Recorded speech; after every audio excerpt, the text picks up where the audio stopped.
Hello नमस्कार जय हिंद। स्वागत है आप सभी का अधिगम मंत्रा पर। मैं विकास गुप्ता हाजिर हूँ आपके बीच एक नए वीडियो के साथ, जहां हम डिस्कस कर रहे हैं केवीएस पीजीटी कॉमर्स से रिलेटेड टॉपिक्स। तो रिसेंटली अगर आप हमारी प्लेलिस्ट देखेंगे तो वहाँ पर आपको अकाउंटेंसी के चैप्टर वाइज या टॉपिक वाइज कह लीजिए, आपको सभी एमसीक्यूज अवेलेबल हो जाएंगे।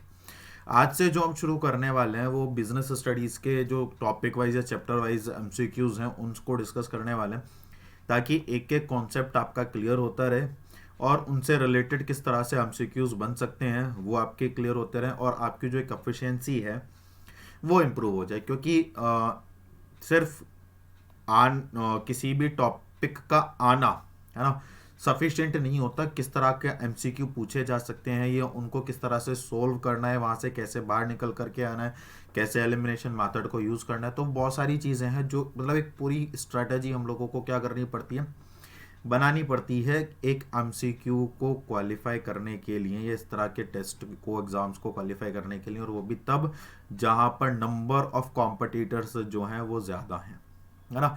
तो इसी तरह से मैंने कुछ कोशिश किया है कि ज़्यादा से ज़्यादा जो टॉपिक्स हैं उन्हें एमसीक्यू के बेस्ड पर आपके सामने प्रेजेंट कर पाऊँ। अच्छा, एक चीज़ और मैं आपके साथ शेयर करना चाहता हूँ कि जब हम एमसीक्यू करते हैं तो एमसीक्यू करने का पैटर्न केवल इतना नहीं होता। जैसे मैं फॉर एन एग्जांपल आपको एक एमसीक्यू दिखाता हूँ यहाँ पे। जैसे ये अपने पास एक एमसीक्यू आया है ना।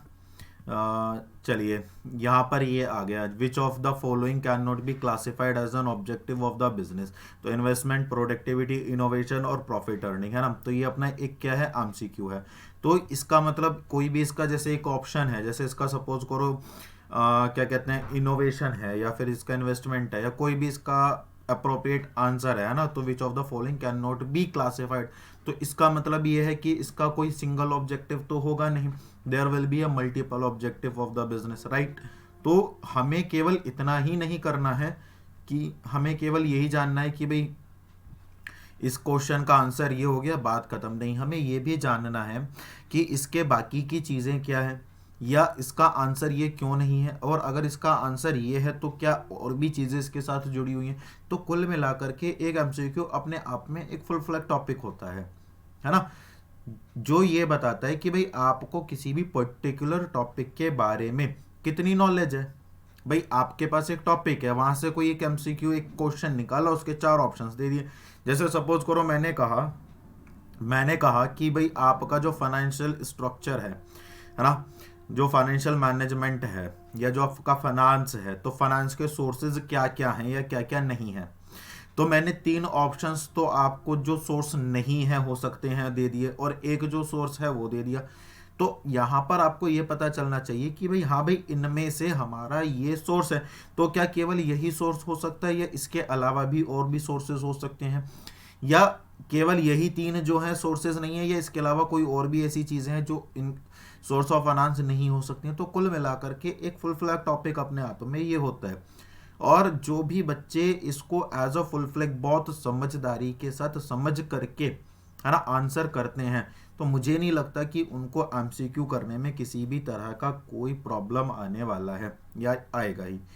तो इसीलिए वीडियो शुरू करने से पहले ही मैं इस चीज़ को बता रहा हूँ कि मैं आपको एक कंटेंट प्रोवाइड करा रहा हूँ, एक क्या कह सकते हैं, एक डिस्क्रिप्शन प्रोवाइड करा रहा हूँ, ताकि आप उसके बेसिस पर अपने आप को क्या कर सको, प्रिपेयर कर सको, है ना।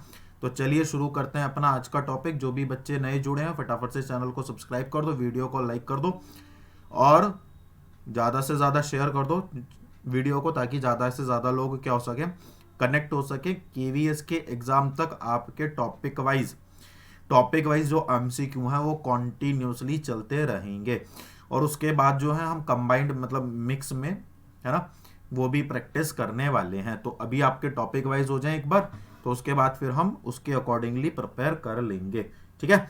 चलिए, तो अपना पहला क्वेश्चन आज का आपके सामने। तो ये हमारा nature, purpose and forms of business organisation से रिलेटेड है, ठीक है।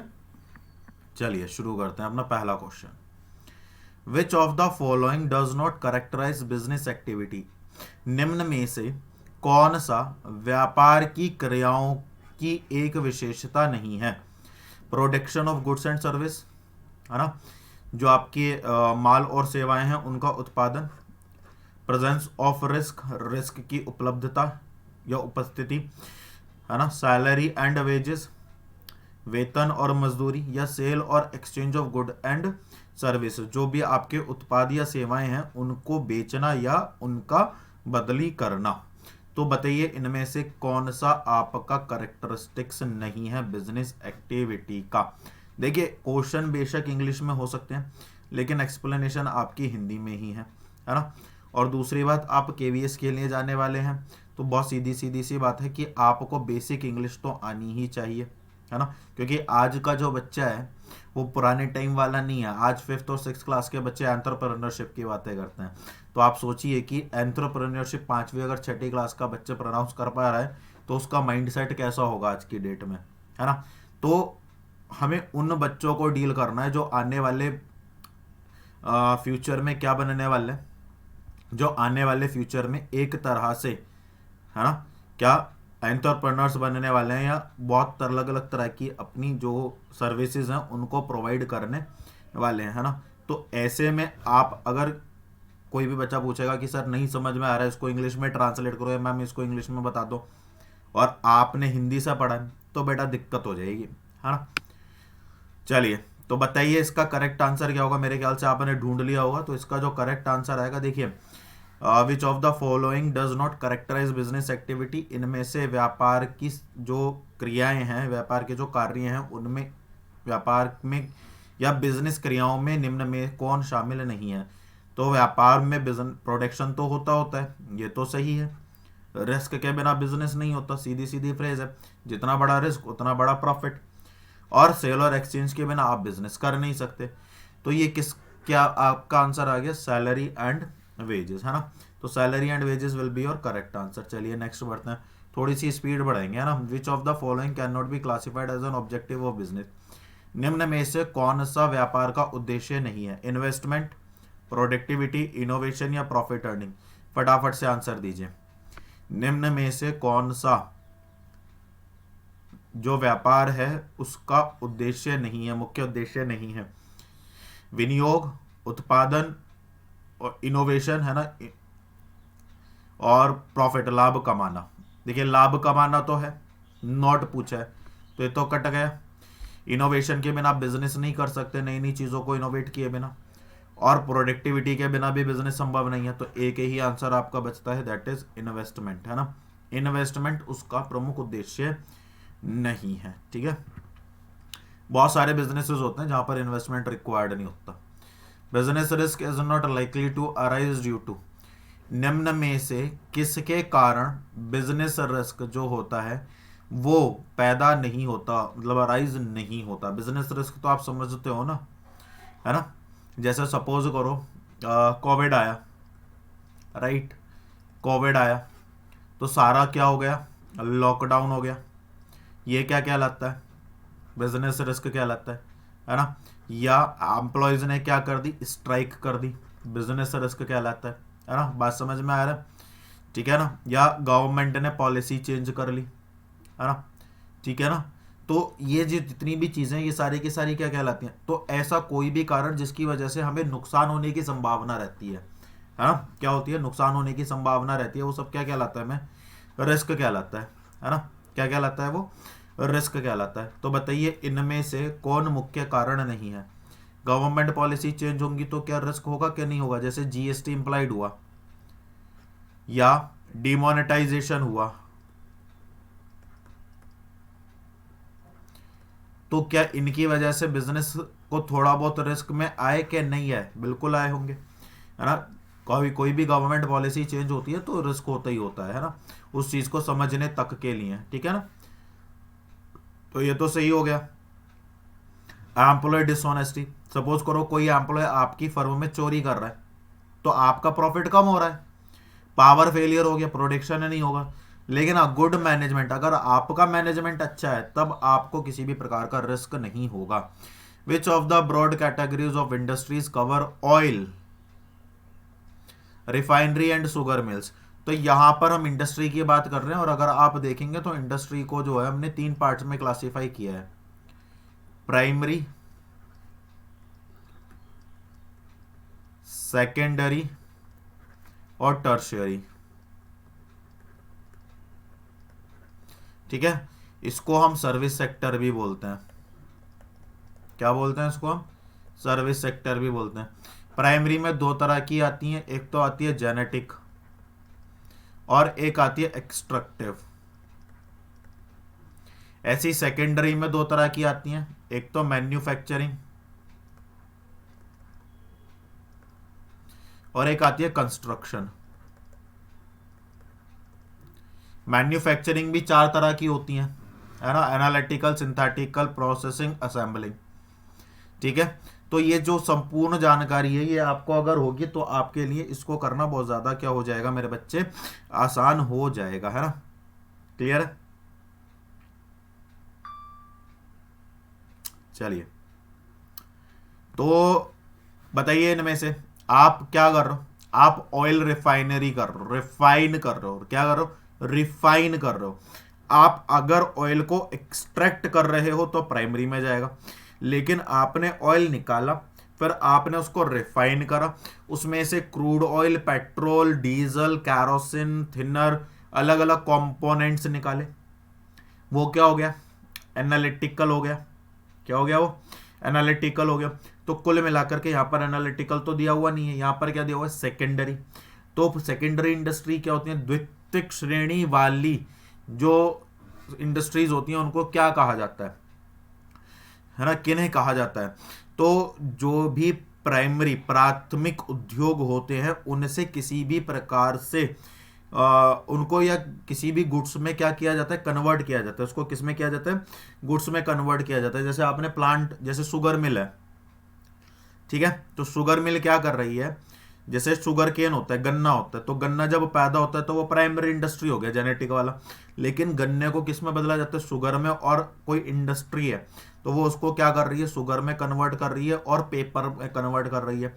तो वो कौन सी इंडस्ट्री होगी? तो गन्ने से शुगर और जो है आपका पेपर बन रहा है ना।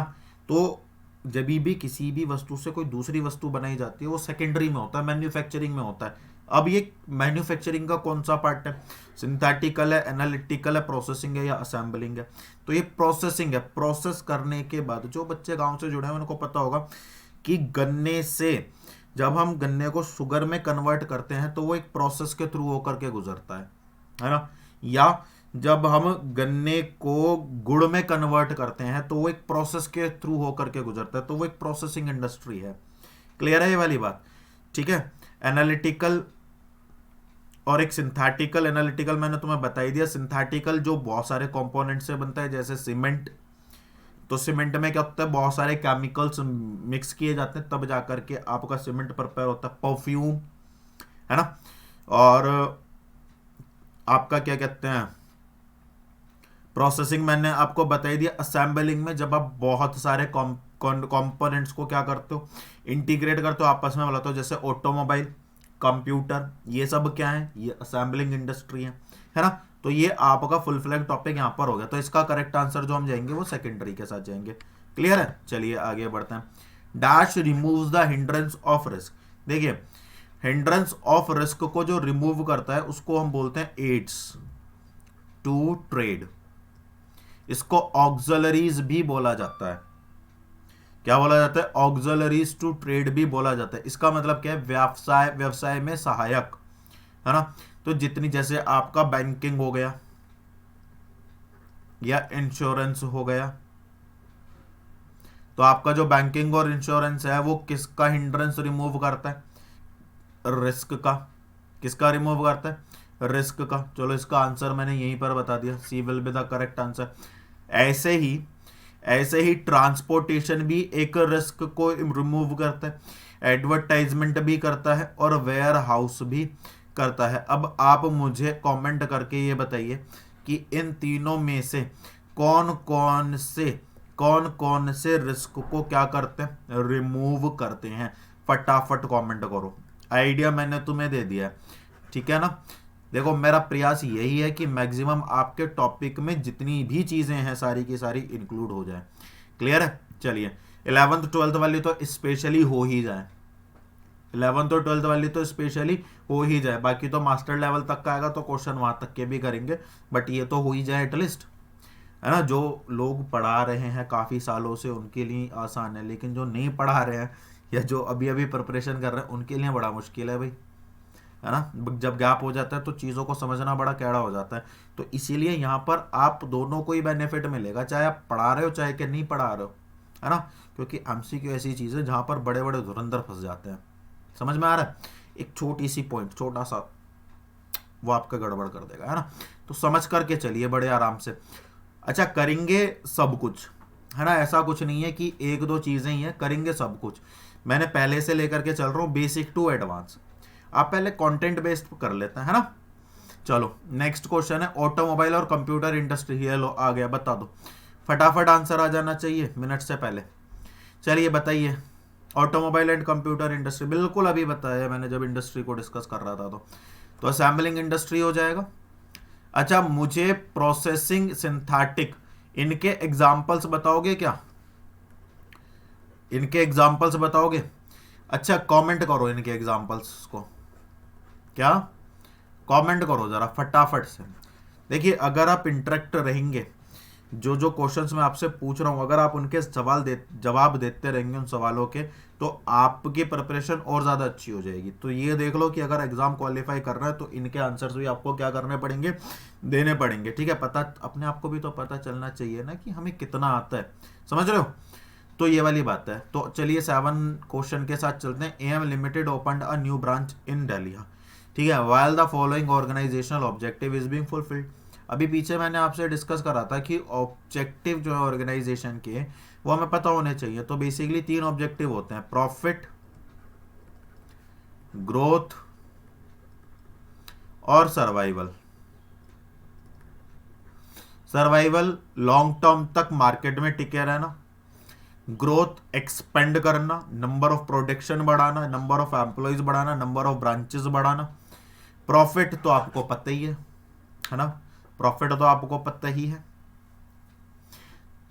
तो इसका करेक्ट आंसर मेरे ख्याल से अब आपके सामने आ गया होगा, that is growth. Next, strikes comes under which type of risk. अभी पीछे हमने जो है डिस्कस किया था, है ना। बताइए, प्राकृतिक है, मानवीय है, इकोनॉमिक है, इकोनॉमिक को क्या बोलेंगे, इकोनॉमी, या कानूनी है ना। बताइए, अर्थव्यवस्था तो नहीं होगा, वो तो इकोनॉमिक नहीं, इकोनॉमिक, वित्तीय मान लो, हाँ वित्तीय मान लो। बताइए कौन सा है करेक्ट आंसर। स्ट्राइक कौन करता है, लोग बाग करते हैं, तो human will be the correct answer. Commerce includes, commerce में क्या इंक्लूड होता है, देखिए होता ये है, मैं आपको चार्ट बता देता हूं। एक होता है हमारा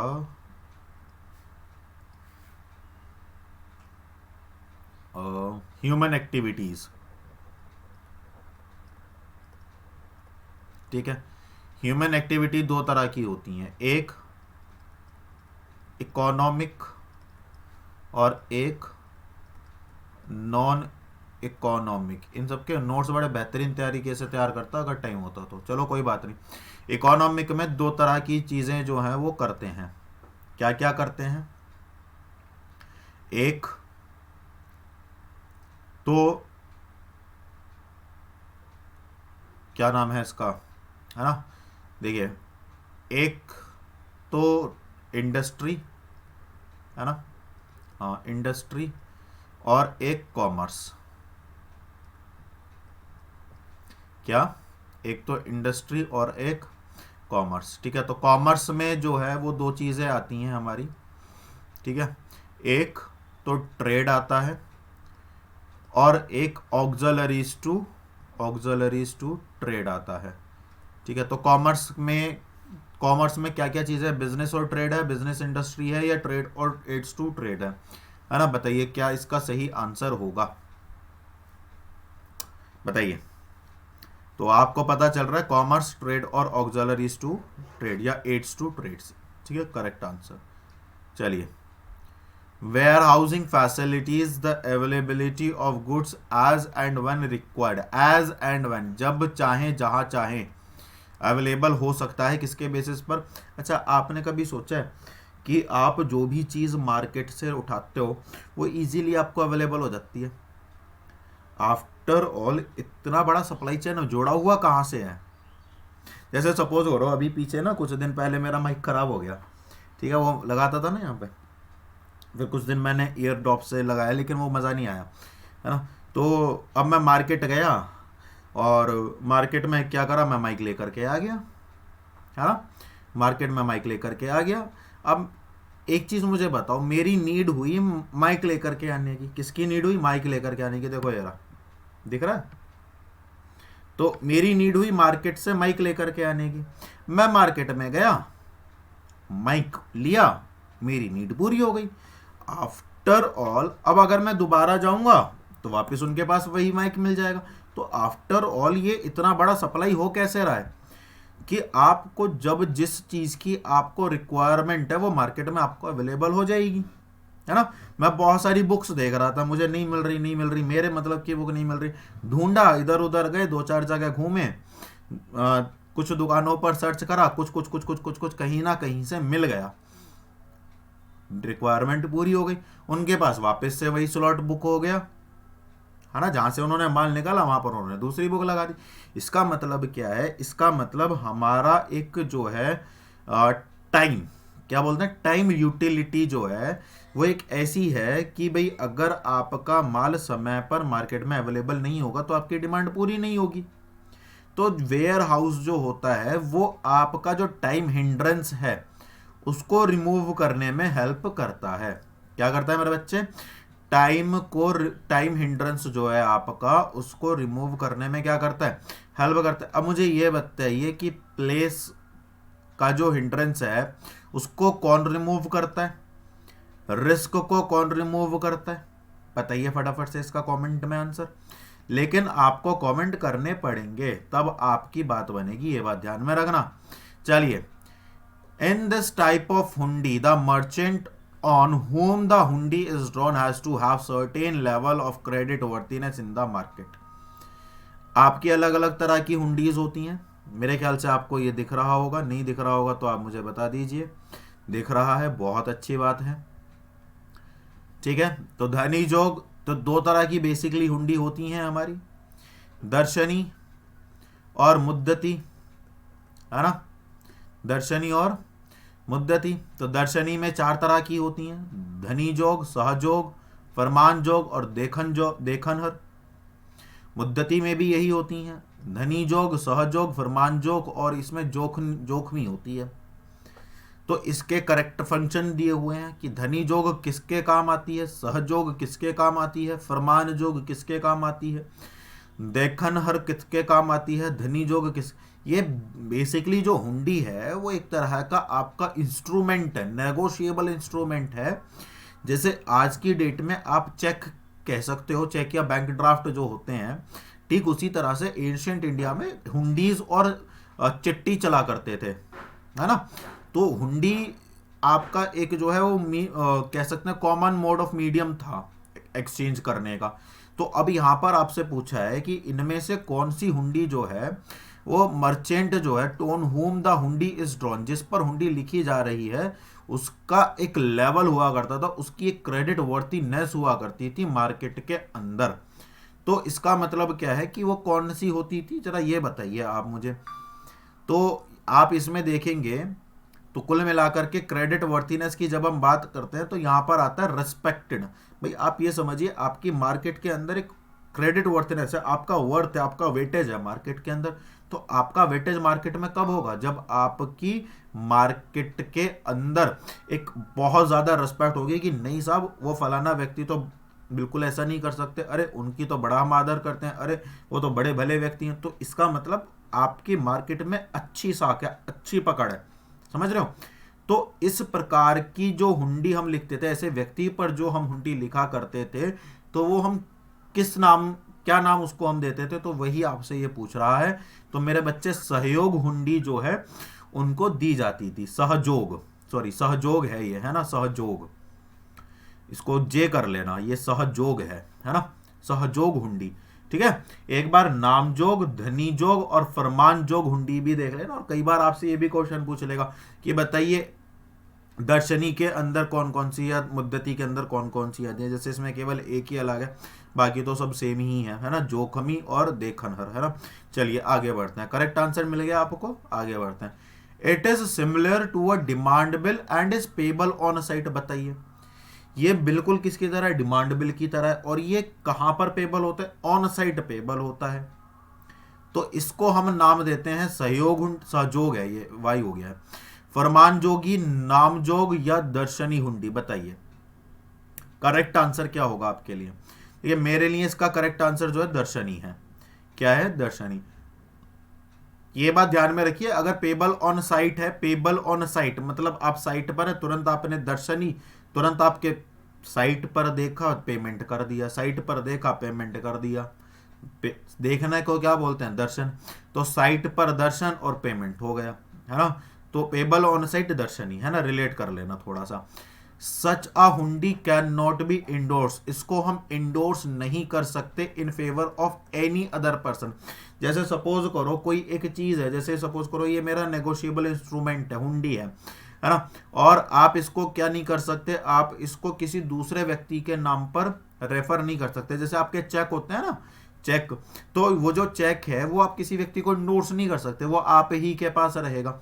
तो and is payable only to the person whose name is mentioned on the hundi, और ये केवल उसी को दिया जाएगा जिसका नाम उस पर है। जैसे आपने डिबेंचर पढ़े थे, ऋणपत्र, तो दो तरह के डिबेंचर थे, एक तो रजिस्टर्ड था और एक क्या था, एक नेक्ड, मतलब बियरर डिबेंचर थे। तो बियरर डिबेंचर में क्या होता है कि जिसके पास भी वो एक्नॉलेजमेंट होगा, वो प्रपत्र होगा, उसको उसका भुगतान मिल जाएगा बिना आइडेंटिटी चेक। लेकिन अगर किसी व्यक्ति का उस पर नाम लिखा हुआ है तो क्या उसकी आइडेंटिटी चेक होगी कि नहीं होगी, बिल्कुल होगी। तो मेरे बच्चे यही इसमें ये पूछ रहा है कि कैन नॉट बी इंडोर्स, उसको आप इंडोर्स नहीं कर सकते। तो आप नाम से भी पता लगा लोगे, और उसका नाम उस पर लिखा हुआ है। तो फरमान जोगी, दर्शनी, नामजोग या सहजोग। तो नाम लिखा है तो नामजोग हो गया, दर्शनी दर्शन, दर्शन दिए, हुंडी ट्रांसफर हो गई, नेगोशिएट हो गई। क्लियर है, चलिए आगे। सहयोग जो दिया जाता है वो किसको दिया जाता है, रेस्पेक्टेबल, सहयोग, कि सर हमने आपको माल बेचा है तो थोड़ा सा सहयोग आप कर दीजिए, है ना, ये वाला है, इज्जत के साथ, है ना।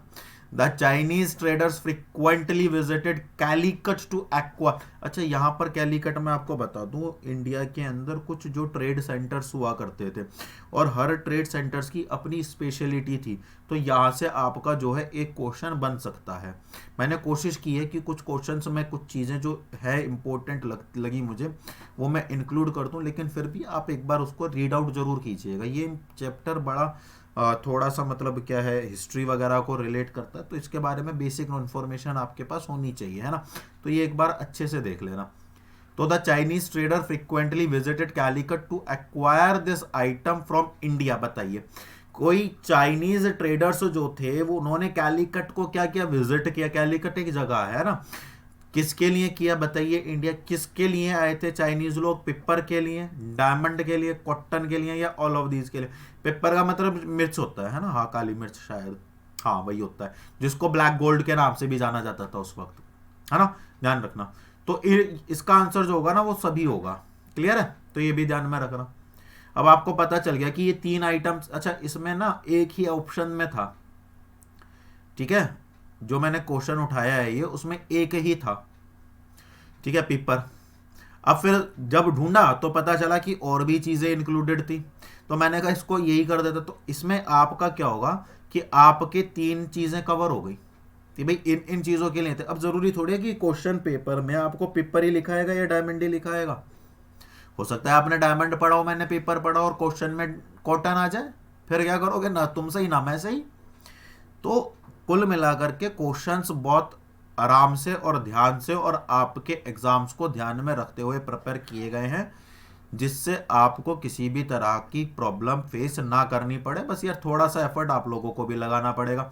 अब आप ये समझ लो कि इन क्वेश्चंस को प्रिपेयर करने में ना पूरा पूरा दिन जा रहा है, और अभी फिलहाल मैं जॉब भी छोड़े बैठा हूँ, किसके लिए, सिर्फ केवीएस के लिए।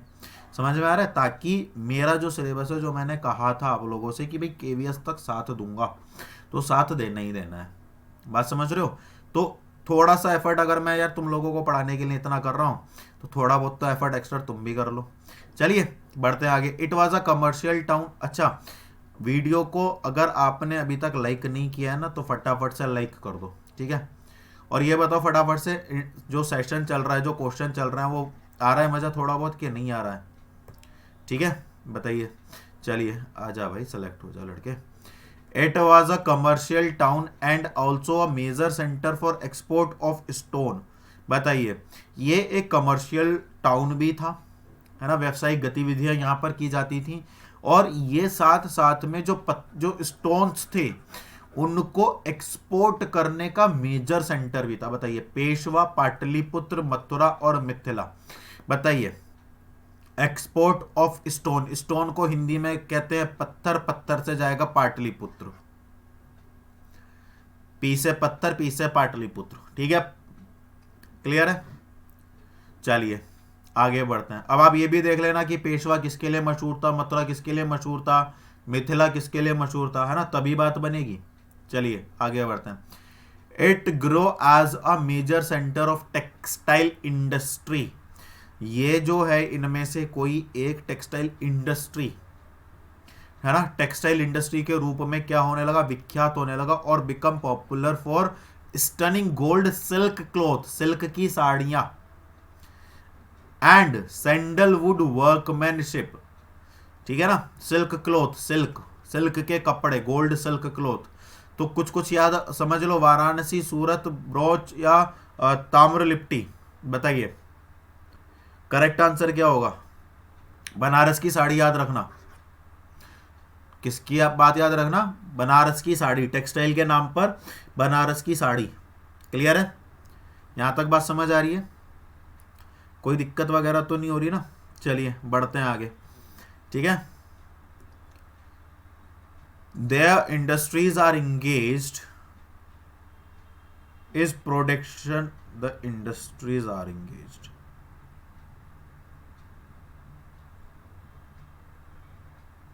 चलिए, the industries are engaged in production of products of, क्या हो गया इसे, in production of products of final consumption and creating from utilities. अभी मैंने बताया था स्टार्टिंग में, जो इंडस्ट्री किसी भी प्रोडक्ट को प्रोड्यूस करने में लगी है, किसके लिए? वो भी फाइनल कंजम्पशन के लिए। गन्ना, गन्ने से आया क्या? शुगर या गुड़ या पेपर, किस में कन्वर्ट होगा? सेकेंडरी में। सेकेंडरी में दो पार्ट हैं, इसमें सेकेंडरी तो कहीं है नहीं, तो सेकेंडरी तो ऑप्शन होगा नहीं। अब देखो, जेनेटिक किस में आता है? प्राइमरी में आता है। एक्सट्रैक्टिव किस में आता है? प्राइमरी में आता है। दो दो तो ये गए, अब कौन से बचे? दो बचे, मैन्युफैक्चरिंग और कंस्ट्रक्शन। अब मुझे बताइए, कौन सी इंडस्ट्री किसी भी प्रोडक्ट को, किसी भी गुड्स को, किसी भी रॉ मटेरियल को किसी दूसरी गुड्स में क्या करती है? कन्वर्ट करती है। क्या कंस्ट्रक्शन ये काम करती है? तो आप कहोगे नहीं सर। मेरे बच्चे एक ही ऑप्शन बचा फिर तो। चलिए आगे बढ़ते हैं।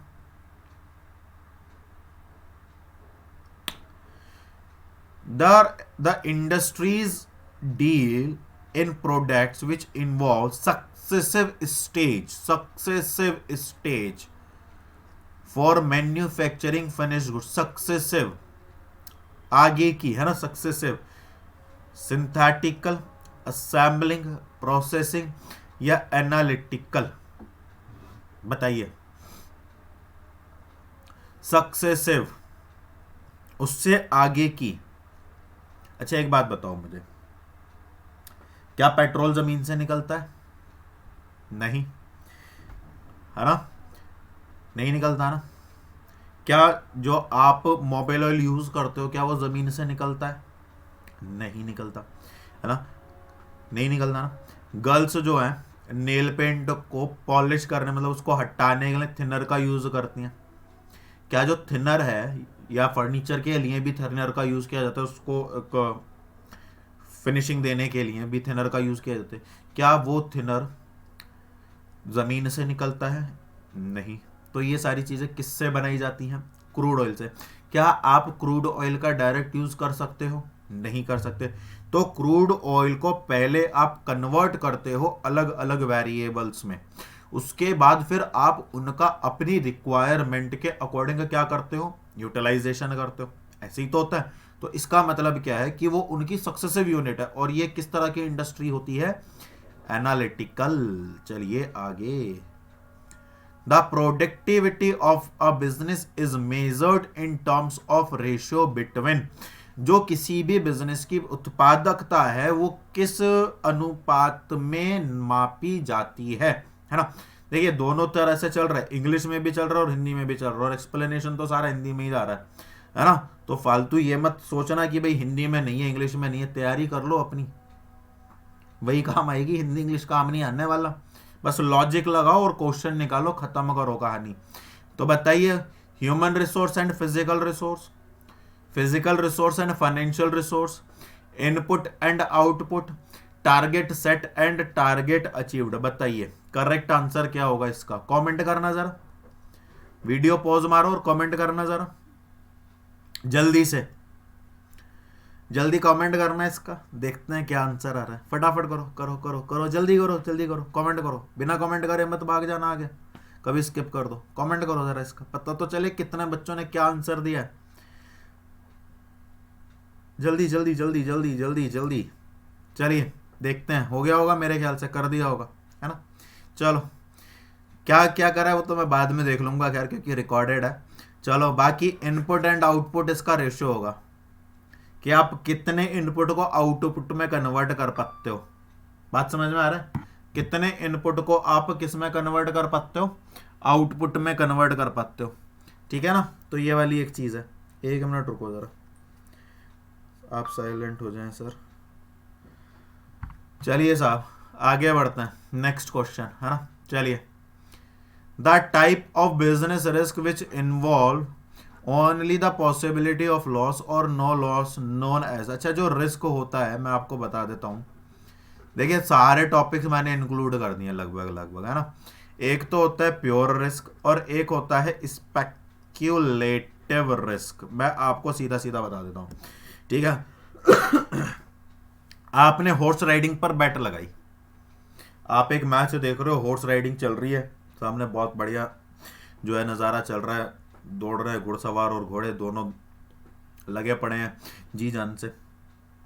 आपने घोड़ा चुना, घुड़सवार, और आपने उस पर बैट लगा दी कि ये बंदा जीतेगा या ये बंदा हारेगा। हारने पे भी बैट लगती है, ये बंदा जीतेगा या ये बंदा हारेगा। अब मुझे एक बात बताओ, क्या आपको इसमें 100% प्रॉफिट होगा? आप कहोगे नहीं सर। अच्छा, तो मैं अगर आपसे कहूं कि तो फिर अगर 100% प्रॉफिट नहीं होगा तो आपको डेफिनेटली 100% लॉस होगा, तो आप कहोगे नहीं सर। तो इसका मतलब क्या? इसका मतलब there is a confusion. Confusion किस चीज का? कि आपको प्रॉफिट भी हो सकता है और आपको लॉस भी हो सकता है। समझ में आ गया? क्लियर है बात? तो ऐसे रिस्क को कहा जाता है स्पेक्युलेटिव रिस्क। क्या कहा जाता है? Speculative risk. क्लियर कहानी? अच्छा, अब अगर हम दूसरी बात करें कि जो प्योर रिस्क है, प्योर पता है हार जाऊंगा, सिंपल कहानी क्या है? हार जाऊंगा, है ना? बात समझ में आ रही है ना? प्योर रिस्क है, या तो 100% का प्रॉफिट होगा, जैसे सपोज करो मेरा जहाज से माल जा रहा है, प्योर रिस्क है। या तो 100% नुकसान होगा या 100% फायदा होगा, उसको बोलता है प्योर रिस्क, जहां पर अपने को पता है कि भाई हो जाएगा। ठीक है? अब जैसे सपोज करो केवीएस का एग्जाम देने के लिए आप टेंशन में हो, होगा नहीं होगा, होगा नहीं होगा, होगा नहीं होगा, होगा नहीं, या तो होगा या नहीं होगा, बीच वाली कोई कहानी नहीं है, प्योर रिस्क है भाई, या तो होगा या नहीं होगा, यही तो कहानी हो सकती है। इसके अलावा तीसरी कहानी है क्या यहाँ पर? नहीं है। तो दैट इज प्योर रिस्क। अब मुझे बताइए, जहां पर पॉसिबिलिटी ऑफ लॉस और नो लॉस इज नॉन, उसको क्या बोलते हैं? जहां पर या तो लॉस की पॉसिबिलिटी होगी या नहीं होगी, या तो नुकसान होगा या नहीं होगा, बस। दूसरी कोई कंडीशन है ही नहीं, या तो नुकसान है या नहीं है। क्लियर है? या तो हम इन हैं या नहीं है। हाँ, नुकसान भी हो सकता है और फायदा भी हो सकता है। जहां पर ये दोनों चीजें आ जाती हैं वो क्या हो जाता है? स्पेक्युलेटिव। चलिए आगे बढ़ते हैं। Literal meaning of hundi system was, जो हुंडी सिस्टम था उसका एक्चुअल मीनिंग क्या था? To collect, to exchange, to distribute या टू ट्रांसफर। तो मैंने अभी क्या कहा? हुंडी सिस्टम इज एन क्या? Negotiable instrument. नेगोशिएबल इंस्ट्रूमेंट का मतलब क्या होता है? Which can be endorsed, which can be endorsed. क्या ये बात समझ आ रही है? तो आंसर क्या आएगा बच्चे? To exchange. चलिए आगे बढ़ते हैं।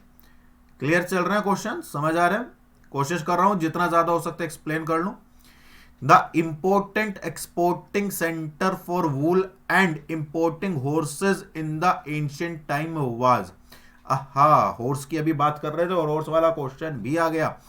इंपोर्टेंट एक्सपोर्टिंग सेंटर, वुलन का एक्सपोर्ट हुआ करता था पाटलिपुत्र में, तक्षशिला में, पेशा। यार आप तो वुल अभी भी देख लोगे, अगर आपने जो क्या नाम है सनी देओल जी की जो मूवीज हैं पीछे, वो बहुत सारी मूवीज आई हैं उनकी, अगर आप वहां पे भी देख लोगे ना, उन जो इंडिया और पाकिस्तान को लेकर के बनी हो, तो भी आपको पता चल जाएगा कि वुल का आंसर कहां पर जाएगा। बताइए, पाटलिपुत्र, तक्षशिला, पेशावर या मथुरा? पेशावर। क्या? पेशावर। मैंने शायद पीछे भी पूछा था कि पेशावर किसके लिए फेमस है। तो वहां पर क्या होता था? वहां पर वो सबसे बड़ा ट्रेड सेंटर हुआ करता था, किसका? एक्सपोर्टिंग फॉर वूल। और वहां पर बहुत बड़े स्तर पर हॉर्सेस को इंपोर्ट किया जाता था, क्योंकि राजा महाराजाओं का देश था, तो हाथी घोड़े यही सब आते थे, है ना। चलिए, बाकी भारत के अंदर सोना चांदी हीरे जवाहरात मोती, इनकी कोई कमी थी ही नहीं कभी, है ना। चलिए आगे बढ़ते हैं। Different types of clothes were exported from the city during ancient period. Surat, Ujjain, Mithila, brooch. बताइए, जब भी आपके क्लॉथ्स की बात आए, किसकी बात है? क्लॉथ्स की बात, टेक्सटाइल की बात नहीं हो रही है यहाँ पे, क्लॉथ्स की बात हो रही है। तो आपका आंसर किसके साथ जाएगा? उज्जैन के साथ जाएगा। किसके साथ जाएगा? उज्जैन के साथ। Ujjain was the trade centre for the clothes, exporting of clothes, है ना। चलिए, Ram wants to start a business of his own. Ram अपना खुद का व्यापार करना चाहता है। He thinks that starting a business would give him profit for sure. उसको लगता है कि वो उसको 100% प्रॉफिट हो जाएगा। Which characteristics do you think Ram is lacking to understand in order to start a business? ये थोड़ा केस स्टडी बेसिस पर है, ठीक है, तो आपको पता चल जाएगा। तो बताइए भाई, मैंने ये कहा कि मैं एक व्यापार प्रारंभ करना चाहता हूँ, लेकिन मैं क्या करना चाहता हूँ? मैं एक व्यापार प्रारंभ करना चाहता हूँ, और उस व्यापार के दौरान, है ना, क्या उस व्यापार के दौरान, ठीक है ना, उस व्यापार के दौरान मैं केवल ये सोच रहा हूं कि मुझे केवल और केवल फायदा होगा, नुकसान होगा ही नहीं। बताइए, तो मैं कौन सा करेक्ट, व्यापार की किस विशेषता को अनदेखा कर रहा हूं? Uncertainty of return, profit earning, production and procurement of goods and services, या एलिमेंट ऑफ रिस्क? बताइए, आंसर करो इसका। बहुत सारे बच्चे फंसेंगे यहाँ पे, देखना जरा, करना आंसर इसका।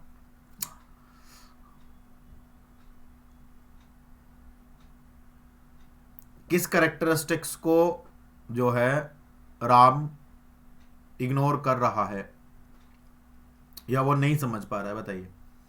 चलिए करेक्ट आंसर दे देते हैं, अनसर्टेनिटी ऑफ रिटर्न। क्यों? क्योंकि अनसर्टेनिटी कभी भी हो सकती है। देखिए, एलिमेंट ऑफ रिस्क हो सकता है, लेकिन एलिमेंट ऑफ रिस्क जो है ना, वो इसी के अंदर आ जाएगा। तो इसका जो मोस्ट अप्रोप्रिएट आंसर है वो अनसर्टेनिटी ऑफ रिटर्न है। क्यों? क्योंकि अनसर्टेनिटी ऑफ रिटर्न के कारण ही जो रिस्क का एलिमेंट है वो जनरेट होता है। क्लियर है? चलिए आगे बढ़ते हैं। Business activities can be classified. अभी हमने पीछे पढ़ा था बिजनेस एक्टिविटीज में क्या क्या चीजें आती हैं, इंडस्ट्री और कॉमर्स। बिजनेस एक्टिविटीज कौन सी कहलाती है? जो इकोनॉमिक एक्टिविटी है। तो तीन तरह की एक्टिविटी होती है, तो बिजनेस, एम्प्लॉयमेंट और प्रोफेशन। तो बिजनेस में क्या आता है? इंडस्ट्री और कॉमर्स। कॉमर्स में दो चीजें पढ़ी थी पीछे हमने, क्या? ट्रेड और ऑक्सिलरीज टू ट्रेड। चलिए आगे बढ़ते हैं। Dash is not the objective of business activity. इनमें से कौन सा बिजनेस एक्टिविटी का ऑब्जेक्टिव नहीं है? पीछे भी ये क्वेश्चन आया था, ऑप्शंस बदल गए हैं। Social responsibility, market standing, profit earning या ट्रेड? बताइए। सोशल सोसाइटी को हेल्प किए बिना तो आप नहीं कर सकते। मार्केट में स्टैंड करना आपके लिए जरूरी है और प्रॉफिट मेंटेन करना आपके लिए जरूरी है, तो एक ही हुआ जो ये ऑब्जेक्टिव नहीं है। क्लियर है? हो जा भाई, एक second. Business risk refers to, दिखाई दे रहा है? एक सेकंड रुकना जरा, ये नीचे तक तो नहीं आ रहा, चलिए दिखाई दे रहा है। Business risk refers to, business risk किसको रेफर करता है? The possibility of inadequate losses due to uncertainties और unexpected wants, the possibilities of inadequate profit or even loss due to wrong decision, the possibility of inadequate profit or loss due to uncertainties or unexpected events, या the possibility of inadequate profit due to uncertainties or unexpected events। बताइए, जो business risk है वो उसको अगर define करना हो तो कैसे करोगे? जहां पर आपके इनएडिक्वेट लॉस की संभावना हो अनसर्टेनिटीज और अनएक्सपेक्टेड इवेंट के कारण, जहां पर आपके अनएडिक्वेट प्रॉफिट, या तो प्रॉफिट वाली बात आ गई, और इवन लॉस, मतलब प्रॉफिट भी हो सकता है और क्या हो सकता है, लॉस भी हो सकता है आपके गलत निर्णयों के कारण। The possibility of inadequate profit और लॉसेज ड्यू टू अनसर्टेनिटीज और अनएक्सपेक्टेड इवेंट, है ना, या the possibility of inadequate profit due to uncertainties और अनएक्सपेक्टेड इवेंट। बताइए, the possibility of inadequate profit और लॉस, जहां पर आपके सही प्रकार के प्रॉफिट और लॉस, है ना, की जो संभावनाएं हैं वो किस पर है, डिपेंड करती हैं या विचलित करती हैं, विचरण करती हैं, किसके कारण, असर्टेनिटीज और अनएक्सपेक्टेड इवेंट के कारण। तो C will be the correct answer, है ना। चलिए आगे बढ़ते हैं। Lalit is a manufacturer of AC and coolers. Due to less demand of AC and cooler in winter is used to store his goods in a godown. ठीक है। Unfortunately fire broke out in his godown and all the goods were destroyed. बताइए, अब एक बात मुझे बताओ, आग लग गई, नुकसान ही होगा, सीधी सीधी सी बात है ना। तो प्योर है या स्पेक्युलेटिव है? चलिए दो तो मैं हटा देता हूं, ये लीजिए। बताइए, अब इन दोनों में से एक बताइए, आग लगेगी तो फायदा भी हो सकता है क्या? नहीं हो सकता। जब फायदा नहीं होगा तो स्पेक्युलेटिव तो होगा नहीं। तो एक ही बात है कि साहब कंफर्म है, नुकसान होना तय है।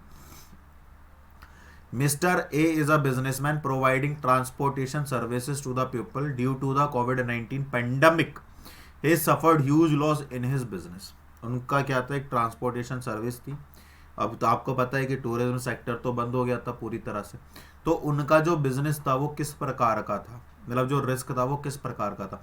अब देखो यहाँ पर प्योर और स्पेक्युलेटिव की तो बात की नहीं है, यहाँ पर नेचर की बात की। इकोनॉमिक था, क्या इकोनॉमिक था? नहीं। क्या सोशल था? नहीं, सोसाइटी की वजह से नहीं था। क्या ह्यूमन में, अब कोविड इंसान ने थोड़ी बनाया था, अपने आप आया था, तो ये अदर कॉजेज में जाएगा। क्लियर है? चलिए आगे बढ़ते हैं, है ना। Tax planning is necessary for starting a new business because, जब आप कोई भी नया व्यापार प्रारंभ करते हैं तो आपके लिए जो कर है उसका नियोजन करना आवश्यक होता है। क्यों? कारण बताइए। क्योंकि ये एक सामाजिक दायित्व है, क्योंकि देश के अंदर बहुत सारे जो कर कानून हैं वो उपलब्ध हैं, या व्यापारिक उद्देश्य की पूर्ति के लिए किया जाता है, या इनमें से सभी। बताइए, सभी लग रहा है ना, है ना। कमेंट करोगे इसका आंसर करना, पॉज कर दो, बस पॉज कर दो, अब कमेंट करो। ठीक है, करेक्ट आंसर इसका जो होगा वो बी होगा। जिन्होंने ऑल ऑफ द अबव पे गए ना, गलत कर दोगे। MSME, इसका तो सीधा सीधा सा है, माइक्रो स्मॉल मीडियम एंटरप्राइजेस। चलिए इसका एक्ट बताना जरा। Act, MSME act. At least 10 adult, no maximum limit in case of, कम से कम 10 युवा होने चाहिए। Cooperative society, joint Hindu family, partnership और कंपनी, बताइए। कोऑपरेटिव सोसाइटी में मिनिमम 10 लोग होते हैं। कोऑपरेटिव सोसाइटी का एक्ट किस ईयर में हुआ था, एक्ट बताइए। ठीक है। जॉइंट हिंदू फैमिली में नंबर ऑफ मेंबर्स बताइए, मिनिमम और मैक्सिमम भी। पार्टनरशिप में भी बताइए और कंपनी में भी बताइए, दोनों केसेस में। ठीक है, चलिए आगे बढ़ते हैं। In cooperative society the principle followed is, cooperative society में किस तरह का प्रिंसिपल है वो फॉलो किया जाता है। 1 share 1 vote, 1 man 1 vote, no vote multiple votes, एक अंश 1 वोट, एक व्यक्ति 1 वोट, कोई भी वोट नहीं, या एक व्यक्ति अनेक वोट, बताइए। करेक्ट आंसर है 1 मैन 1 वोट। चलिए आगे बढ़ते हैं। Which of the following is a characteristics of a cooperative, cooperative society का इनमें से कौन सा एक करेक्टरिस्टिक्स है। Profits are not subject to income tax, 1 vote पर शेयर, ये तो गलत है, ये तो भी हमने मना किया था। Dividend are paid on the share basis, अब जब ये दोनों नहीं है तो ये भी नहीं होगा, तो क्या आंसर आ जाएगा आपका ए। ठीक है, चलिए सही चल रहा है ना सब काम। चलिए फटाफट से वीडियो को लाइक कर दीजिए, ठीक है ना। A dash provides the greatest degree of continuity, greatest degree of continuity, continuity किस में बनी रहती है, बताओ बताओ बताओ बताओ। सोल प्रोप्राइटरशिप में कॉन्टिन्यूटी बनी रहेगी, व्यक्ति मर गया फर्म बंद। जॉइंट वेंचर में आपसी तालमेल टूटा, फर्म बंद। जनरल पार्टनरशिप में व्यक्ति मरा, फर्म बंद। कॉरपोरेशन में परपिचुअल सक्सेशन एक क्या होता है, फीचर होता है कंपनी का, जिसके कारण कंपनी के मेंबर्स की मृत्यु, डेथ, रिटायरमेंट, मतलब कुछ भी वो कर ले कोई फर्क नहीं पड़ने वाला। तो करेक्ट आंसर कॉरपोरेशन। चलिए, Hindu succession act was passed in, बताइए। अगर पता होगा तो आप कर दोगे, वरना तो फिर गड़बड़ी हो जाएगी। 1956 को हुआ था हिंदू सक्सेशन एक्ट। अच्छा, जो आपका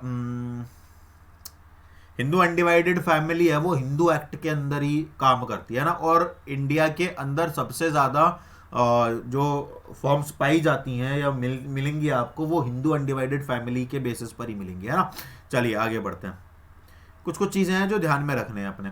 the major advantage of a franchisee is, बताइए। क्या अगर आप किसी भी फर्म की फ्रेंचाइजी लेते हो, जैसे यूएसए से मैं एक फ्रेंचाइजी लेकर के इंडिया के अंदर आया और मैंने वो ओपन करा, तो मुझे उसका क्या बेनिफिट मिलेगा, क्या एडवांटेज मिलेगा उसका। Training and management assistance, personal ownership, nationally recognised name, या ऑल ऑफ द अबव। जैसे सपोज करो क्या मैंने एक प्लेटफॉर्म बिल्ड करा, ठीक है, क्या करा, प्लेटफॉर्म बिल्ड करा। या जैसे सपोज करो कोई भी एक फर्म है, जैसे क्या नाम ले सकते हैं, जैसे चलो MBA चाय वाला है ना, प्रफुल्ल बिल्लोरे साहब हैं हमारे, है ना। तो बड़ा इंस्पायरिंग पर्सन है पहली बात तो वो, है ना। या आपकी जो टाटा इंडस्ट्री है ना, उनकी कोई एक ब्रांड ले लो, हमने उनकी फ्रेंचाइजी ली, दोनों में से किसी की भी मान लो आप, है ना। तो चलो MBA चाय वाले के पास ही रहते हैं प्रफुल्ल जी के साथ, तो उनकी हमने फ्रेंचाइजी ली। अब मुझे तो बिजनेस करना नहीं आता है, तो अब उस फ्रेंचाइजी, उस बिजनेस को रन करने के लिए मुझे एक तो उनकी ट्रेनिंग मिलेगी, उनकी मैनेजमेंट असिस्टेंस मिलेगी कि कैसा करना है। अच्छा, क्या उस फर्म का मालिक, वो जो फ्रेंचाइजी है, जो मेरी दुकान है जिस पर नाम MBA चाय वाला लिखा हुआ है, क्या उसका मालिक प्रफुल्ल जी होंगे? नहीं होंगे। उसका मालिक कौन होगा? मैं होऊंगा। अच्छा, अब लेकिन वो कहा किस नाम से जाएगा? MBA वालों के नाम से, MBA चाय वालों के नाम से, प्रफुल्ल जी के नाम से बिकेगी चाय। क्यों? क्योंकि उनका नाम चल रहा है। तो कुल मिलाकर के नाम उनका यूज होगा, फायदा मुझे होगा, पर्सनल ट्रेनिंग मिलेगी, मैनेजमेंट असिस्टेंट मिलेगा, फायदा ही फायदा है। बताओ ऑल ऑफ दीज कर दूं ना? चलो करेक्ट आंसर। आगे बढ़ते हैं। Name the form of business organisation in which the members are jointly and individually liable for payment of firm's डेप्ट, बताइए। इंडिविजुअली किसमें लायबल होते हैं? Sole proprietorship, partnership, company, HUF, company में तो होते नहीं है। एचयूएफ में एक पर्सन की अनलिमिटेड होती है, बाकी की लिमिटेड होती है। फटाफट से बताइए किसकी लिमिटेड होती है और किन की अनलिमिटेड होती है एचयूएफ के केसेस में। जल्दी आंसर करो, फटाफट से कमेंट करो। और अब बचे दो, सोल प्रोप्राइटरशिप की अनलिमिटेड होती है, पार्टनरशिप की लेकिन दो हैं, और इसमें बोथ वाला कोई ऑप्शन नहीं दिया हुआ। यहाँ पर बात एक मेंबर की नहीं हो रही है, मेंबर्स की हो रही है, इसलिए आंसर जो जाएगा पार्टनरशिप के साथ जाएगा, और साथ साथ में जॉइंटली की भी बात हो रही है। चलिए आगे बढ़ते हैं। Registered office clause in a memorandum of association, है ना, पार्षद सीमा नियम, the legal and recognised name of the company which has been approved by the registrar of company. बताइए, तो जो आपका पार्षद सीमा नियम होता है उसमें जो कंपनी का कानूनी और रजिस्टर्ड नाम होता है उसे क्या रजिस्टर्ड ऑफिस क्लोज के अंतर्गत लिखा जाता है? क्या यह बात सही है या गलत है? नहीं, गलत है, यह बात बिल्कुल गलत है, क्योंकि उसे नेम क्लोज में लिखा जाता है। चलिए आगे बढ़ते हैं। It can continue as long as the partners want and is terminated when any partner gives a notice of withdrawal from partnership of the firm। कोई भी व्यक्ति, है ना, जो फर्म में लगातार काम कर रहा है, काम कर रहा है, काम कर रहा है, काम कर रहा है, लेकिन अचानक से टर्मिनेट हो गया, है ना, उसने क्या करा, नोटिस दे दिया कि साहब कल से मैं नहीं आऊंगा, मेरा काम खत्म हो गया, अब मैं आपकी फर्म में काम नहीं करूंगा, तो ऐसी पार्टनरशिप को किसका नाम दिया जाता है? Partnership at will, particular, general और लिमिटेड पार्टनरशिप। आपको इनके बारे में पता होना चाहिए, और इसका करेक्ट आंसर मैं आपको बता देता हूं। पार्टनरशिप एट विल, मेरी मर्जी, है ना, क्या, मेरी मर्जी, मैं जब चाहूं आऊं, मैं जब चाहूं जाऊं, मेरी मर्जी। तो मेरी मर्जी जहां पर भी होगी वो विल वाली बात होगी, है ना, विल पावर, निर्णय लेने की क्षमता होना, है ना। तो निर्णय ले लिया है कि हम आपकी फर्म में काम नहीं करने वाले हैं। Return on allotment signed by a director और secretary is filed with the registrar of company within how many days of allotment of share. Shares का अलॉटमेंट किया जाता है। अगर उस पर रिटर्न ऑन अलॉटमेंट साइन करना हो तो उसके लिए कितने दिन का समय आपके पास होता है? 15 दिन, 8 दिन, 10 दिन या 30 दिन? ये दोनों तो होते नहीं है कंपनी के किसी भी उसमें, या तो 30 दिन होते हैं या 15 दिन होते हैं। अब बताइए इनमें से करेक्ट आंसर क्या होगा? देखो, आप जितने ऑप्शंस हटा दोगे आपके उस क्वेश्चन के सही होने की पॉसिबिलिटीज उतनी ज्यादा बढ़ जाएगी। जैसे अगर आपके चारों ही नहीं आते आपको, तो आपके क्वेश्चन के सही होने की पॉसिबिलिटीज ज्यादा है या कम है? कम है। आपने एक एलिमिनेट करा, अब आपकी पॉसिबिलिटीज बढ़ गई। आपने दूसरा एलिमिनेट करा, अब आपकी पॉसिबिलिटीज और ज्यादा बढ़ गई। अब आप तीसरा भी एलिमिनेट कर दो तो चौथा बचेगा। आपका 100% आंसर सही हो जाएगा अगर आप 15 डेज कैंसिल कर दोगे। चलिए, the cooperative society is compulsorily required to be registered under the cooperative society act. बताइए, 1912, 56, 32 या 65? मैंने पीछे भी शायद ये सवाल पूछा था। अगर आपने सही आंसर किया है तो बहुत अच्छी बात है, आप एग्जाम क्वालिफाई करने के लायक हैं। ठीक है, क्लियर है ना? A person is considered a dash partner if दो हिज और her on initiative conductor behaviour he or she gives impression to other that he or she is a partner of the firm। बताइए, active तो continuously रहेगा, है ना, वो केवल उसके बिहेवियर से पता नहीं चलेगा। कहना ये चाह रहा है क्वेश्चन कि अगर कोई पार्टनर है वो किस तरह का पार्टनर कंसिडर किया जाएगा? अगर वो केवल और केवल क्या अपने बिहेवियर से, भाई मैं अपने बिहेवियर से ये बता रहा हूँ कि मैं फलाना फर्म का मालिक हूँ या पार्टनर हूं, बाकी मैं हूं नहीं, मेरा केवल एक इंप्रेशन जा रहा है। क्या जा रहा है? इंप्रेशन जा रहा है। क्या जा रहा है? इंप्रेशन जा रहा है। क्या वास्तव में मैं पार्टनर हूं? नहीं हूं। मेरा क्या जा रहा है? केवल impression. Impression stoppable, impression stoppable, दोनों प्रोनाउंसिएशन, दोनों सिमिलर साउंड हो रहे हैं, इंप्रेशन और स्टॉपल, इंप्रेशन और स्टॉपल। तो अगर दोनों सिमिलर साउंड हो रहे हैं तो आप इसका करेक्ट आंसर दे दोगे, और अगर नहीं हो रहे हैं तो आप नहीं दे पाने के हो। चलिए आगे बढ़ते हैं। A partner by dash is a person who, though is not a partner in a firm, but knowingly allows himself or herself to be represent as a partner in a firm. Active partner तो partner होते हैं, sleeping partner भी partner होते हैं, लेकिन वो firm में काम नहीं करते हैं। सीक्रेट पार्टनर पार्टनर होते हैं, वो कैपिटल भी कंट्रीब्यूट करते हैं, सब काम करते हैं, वो प्रॉफिट शेयर सब कुछ करते हैं। बस केवल लोगों को नहीं पता होता कि पीछे के लोग, वो इंसान कौन है ना। मतलब किसी व्यक्ति की सफलताएं आपको दिखती हैं, लेकिन उसके पीछे, उसकी सफलताओं के पीछे कितना स्ट्रगल है वो नहीं दिखता, तो वही सीक्रेट कहलाता है। अगर वही पता चल जाए तो हर व्यक्ति सफल हो जाएगा, है ना। तो चलिए, आपको अपनी ये रेसिपी खुद ही बनानी है सीक्रेट वाली सफल होने की। तो इसी के साथ सीक्रेट बिल्कुल आंसर सही नहीं होगा, जो आंसर सही होगा वो होल्डिंग आउट होगा। मैं तो केवल आपको सीक्रेट का मतलब बता रहा था भाई। अब तुम इसका आंसर अगर ये कर दोगे तो गड़बड़ हो जाएगी। The director take all decision on behalf of the shareholder keeping in mind their own benefit, identify the demerit stated above. Directors shareholders director का चुनाव करते हैं, बिल्कुल सही बात है।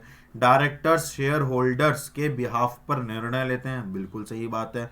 किस बात को ध्यान में रखते हुए ऐसा किया जाता है, उसकी क्या डीमेरिट्स हैं, ये आपको बताना है, ताकि डिले इन डिसीजन मेकिंग हो, ताकि न्यूमरस रेगुलेशन की वजह से होता है, सीक्रेसी, लैक ऑफ सीक्रेसी की वजह से होता है, या ओलिगार्गिक मैनेजमेंट की वजह से होता है। तो ये तो कोई बात नहीं है, न्यूमरस रेगुलेशन की वजह से ये भी नहीं होता, ओलिगार्गिक मैनेजमेंट होता है।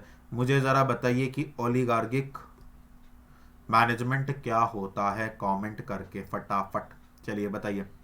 The board of directors enters into an agreement with others by indicating the company's approval through. बताइए। The board of directors enters into an agreement with others by indicating the company's approval through। अगर आपको, आपकी company है और आपकी company किसी व्यक्ति के साथ एग्रीमेंट करती है, जैसे मेरे ही साथ एग्रीमेंट किया, तो आपका जो डॉक्यूमेंट है, आप जो अप्रूवल लोगे, वो किसके थ्रू लिया जाएगा, रिस्क बियरिंग के, लायबिलिटी के, कंट्रोल के, कॉमन सील के। तो अगर आपको पता है कि कोई भी कंपनी अपने कॉन्ट्रैक्ट कॉमन सील के बिना नहीं करती है, तो आपका आंसर बिल्कुल हो जाएगा सही।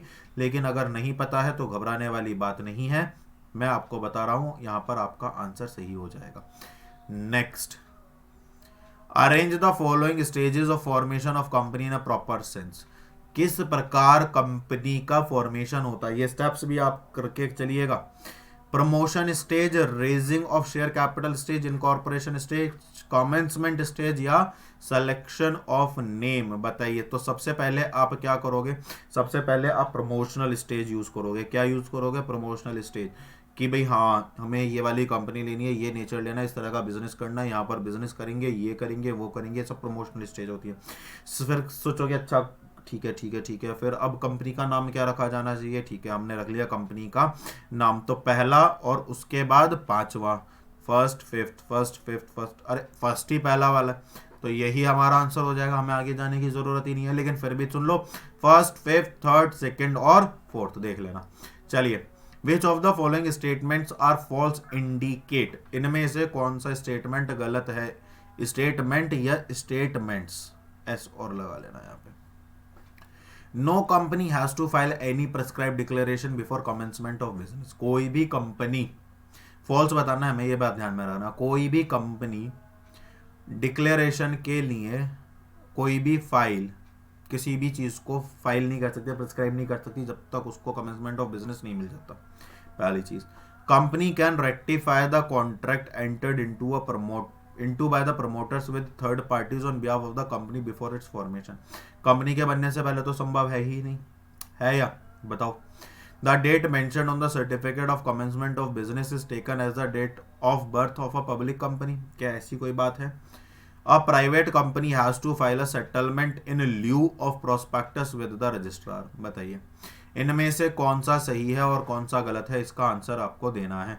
तो मेरे लिए ए वाला जो है वो बिल्कुल सही है, बाकी के जो है वो बिल्कुल गलत हैं, और आपसे फॉल्स ही पूछा गया है, तो मेरे ख्याल से सेकंड, थर्ड और फोर्थ जो होगा वो आपका करेक्ट आंसर चला जाएगा। चलिए आगे बढ़ते हैं। Section 2 subsection 62 of companies act 2013 is related to. Public, private, one person या नन ऑफ दीज? बताइए। One person company. ये तो मैंने कंपनीज के नोट्स जब बनवाए थे तभी बताया था। चलिए, assertion reason, two companies with the same general power and same general position in an industry, the one paying larger dividend will almost always sell at higher price। ठीक है, दो कंपनी है, सेम जनरल पावर है, same general position है industry के अंदर, मतलब दोनों क्या है, पैरेलल है, बिल्कुल है ना, समान है ना, एक दूसरे से जरा भी कम नहीं है। ठीक है ना। So the one paying larger dividend will almost available sell at a higher price। दूसरा क्या है, रीजन क्या है, the discounted value of near dividends is higher than the present worth of distant dividend. बताइए इनमें से करेक्ट आंसर क्या होगा? मेरे लिए इसका आंसर ए जाएगा। आगे बढ़ते हैं। ठीक है, समय भी एक बार, समय सीमा थोड़ी सी चल रही है, तो ये सीरीज अपने करते हैं कंप्लीट, उसके बाद फिर बढ़ते हैं आगे। ठीक है। The form of business organisation which is specifically found in India is, इनमें से कौन सा केवल और केवल जो है स्पेसिफिकली फाउंड इन इंडिया, इसके अलावा वो कहीं पाया ही नहीं जाता और ज्यादातर इंडिया में पाया ही जाता है? बताओ बताओ बताओ बताओ बताओ। अभी बताया था स्टार्टिंग में, जॉइंट हिंदू फैमिली। क्या होता है बेटे? Joint Hindu family, CIN। CIN पता है किस किस बच्चों को पता है? CIN बताओ जल्दी से, फटाफट फटाफट फटाफट बताओ, फटाफट। CIN company incorporation number, company identity number, close in nomination या नन ऑफ द अबव। ऐसे क्वेश्चंस बड़ा कंफ्यूज करते हैं, फुल फॉर्म रट करके जाना, बिल्कुल पता होगा तो बहुत अच्छी बात है, बाकी corporate identity number is the correct answer. Gautam was a sole proprietor and was running a retail show off gift items. बहुत बढ़िया बात है भाई, है ना, अपना खुद का काम होना चाहिए। अनफॉर्चुनेटली डिपेंडेंसी नहीं रहती है ना किसी भी दूसरी जॉब पर, तो unfortunately due to an accident Gautam dead, अब गौतम की तो डेथ हो गई। Due to which his business also comes to end, जाहिर सी बात है। तो कौन सी कम फीचर जो है सोल प्रोप्राइटरशिप का, वो यहाँ पर आपको दिखाई पड़ता है। नो सेपरेट एंटिटी, अलग अस्तित्व नहीं है। लैक ऑफ बिजनेस कॉन्टिन्यूटी, या सोल रिस्क बियरर, या profit recipient, sole profit recipient, या इनमें से कोई नहीं। इसको मैं कट कर देता हूँ, इन तीनों में से बताइए। अब आप कहोगे सर सारे सेम ही से दिख रहे हैं, ये नो सेपरेट है। यहाँ पर क्या है आपका, यहाँ पर आपका वो है नो सेपरेट एंटिटी, है ना। बताइए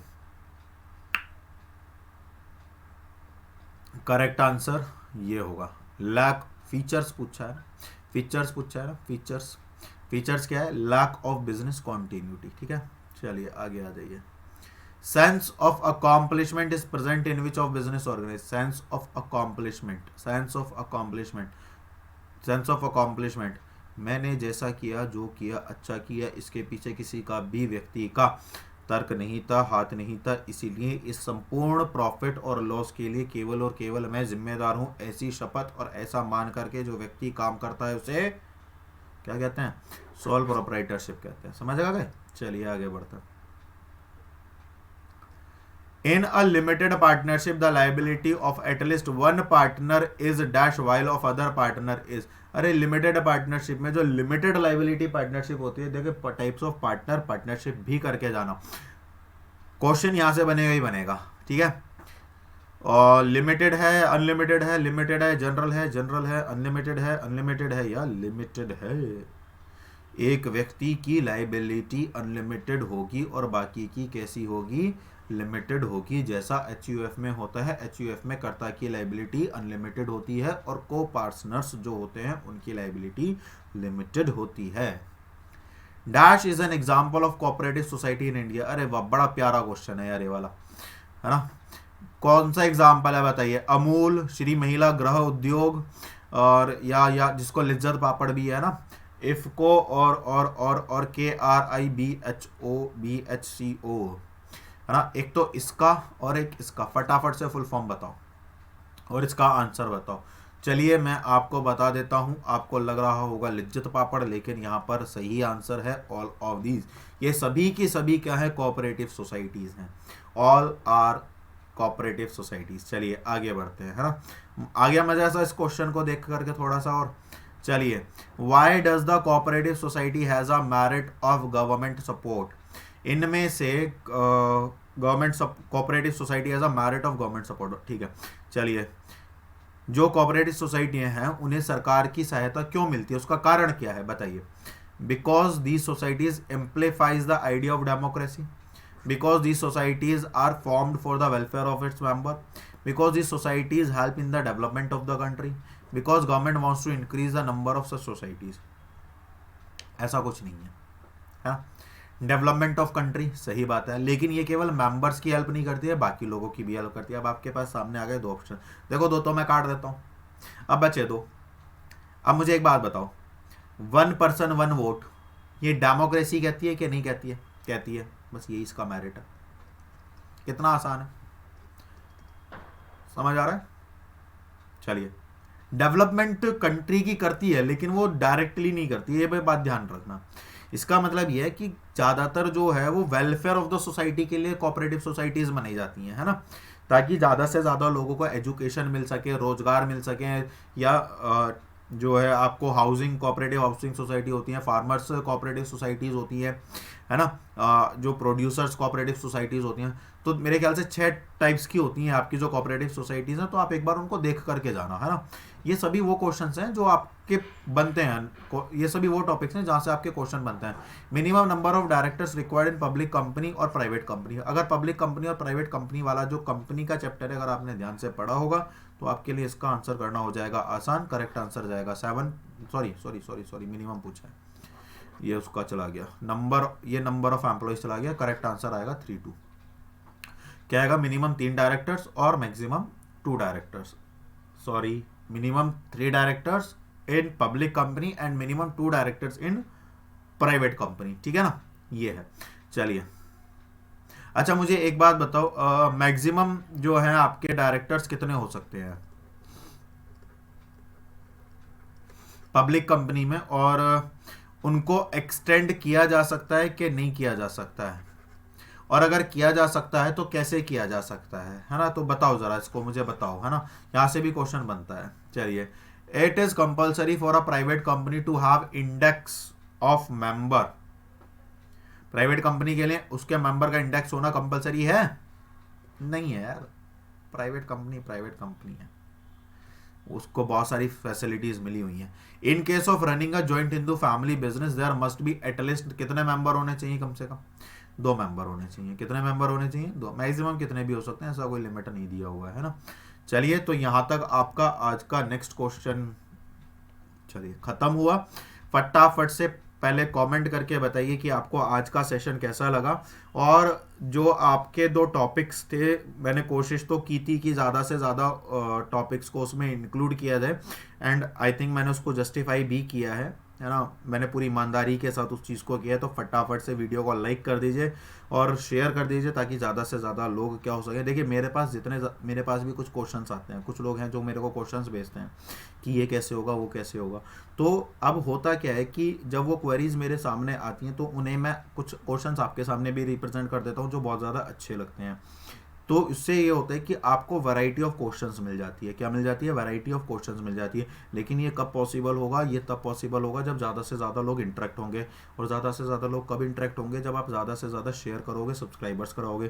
तो ये आप अपनी जिम्मेदारी है, आप इसका निर्वहन करें। फटाफट से चैनल को शेयर और वीडियो को शेयर कर दें ताकि ज़्यादा से ज़्यादा लोग क्या हो सकें, कनेक्ट हो सकें। एक भी बच्चा ऐसा नहीं बचना चाहिए KVS PGT कॉमर्स की प्रिपरेशन करने वाला जो चैनल के साथ ना जुड़ा हुआ। क्यों? क्योंकि सीट हमें लेकर के जानी है अब की बार, मतलब KVS पार। तो फटाफट से वीडियो को लाइक, शेयर, कमेंट कर दीजिए और चैनल को फटाफट से सब्सक्राइब कर दीजिए। मिलेंगे कल एक नए चैप्टर और एक नए टॉपिक्स बेस्ड MCQs के साथ। तब तक खुश रहिए, मस्त रहिए, स्वस्थ रहिए, पढ़ते रहिए। ढेरों शुभकामनाएं। जय हिंद।